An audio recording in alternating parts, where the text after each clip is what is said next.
intervention is really, really easy, actually. And I call it, well, we have to have a certain perspective first. And from what I've seen, a really valuable perspective is a perspective of accountability. So the accountability, the assumption behind accountability, adopting a stance of accountability is taking and acknowledging, accepting the responsibility, 100% responsibility for everything that I think, say, feel, and do. So when we do that, we don't hold other people responsible for how we feel or the conditions of our lives. So it automatically does away with things like blame and victim, feeling like a victim. We recognize, we're the creators of our lives, and we don't hold other people responsible for whatever's going on. So that's a good first step. And then the second step really is, and that's a journey that could take a long time, mind you. It's not that easy sometimes to be 100% accountable. I've been working on it for 13 years now, and it's a daily practice.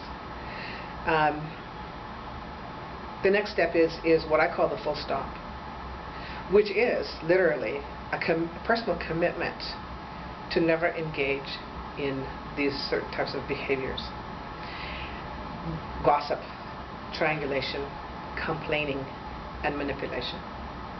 And that requires me to be really vigilant, and to, when I find myself in a situation where somebody comes to talk to me about a person that isn't there, I don't have to be mean and say nasty, say, oh, you're gossiping, you're bad. Right?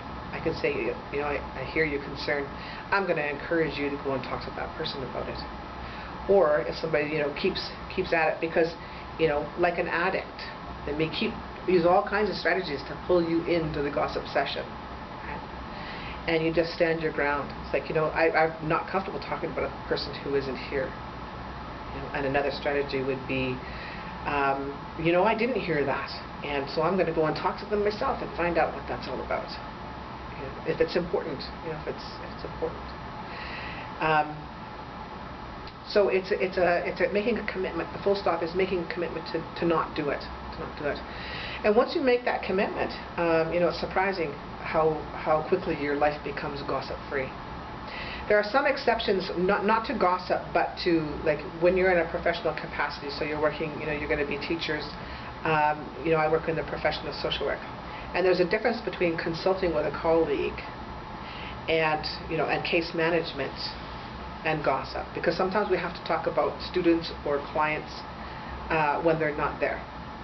But then it's about our ethical stance, and if our conversation is in alignment with our highest sort of values and intentions, then it's good. It's all clear. But if our intention has anything to do with those negative feelings about retaliation or frustration or resentment, then it's like, don't have those conversations at that time. Because then what you're doing is that this undealt with stuff is kind of losing out. And accountability tells us, we've got to deal with that stuff first. So the full stop is the intervention, and then the full stop starts with us. This is one of the tricky things about lateral violence intervention training or lateral violence training that I've seen lately, is that it's great to understand what lateral violence is, and to have an understanding of sort of the different aspects of it. But if we don't come away with practical tools, it's absolutely pointless, because then it's just a cognitive exercise. We'll understand what it is in theory, and then we go home and we start to gossip about our colleague, or we go out for coffee and we gossip about our friends and our relatives and our peers and our colleagues. We're perpetrating lateral violence, if we do that. So lateral violence isn't something that happens out there. That's not those people over there, or that community over there, or that family. They're really bad for gossiping and stuff. Because we create our families. We make up our organizations.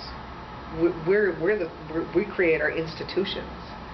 And so it's never out there. And lateral violence is the only way to deal with lateral violence is for every single one of us to take responsibility for it and to put into effect a lateral violence-free zone around ourselves, and be 100% committed to it. And it can be challenging, you know, because I think that sometimes too one of the reasons why we get involved in, you know, in gossiping and triangulation is because of low self-esteem. It's because of a lack of, you know, a sense of personal efficacy. We have a sense of powerlessness. We have low self-esteem. And so, you know, if that's how we've sort of dealt with having those issues, it can be a little bit fearful to try to confront those issues, you know, have the courage to go and confront these issues, or to say, you know, no when somebody wants to gossip or involve us in you know, manipulation or complaining or whatever it is. So it takes courage, but, you know, accountability is a real gift to ourselves, because it's a gift of empowerment, right?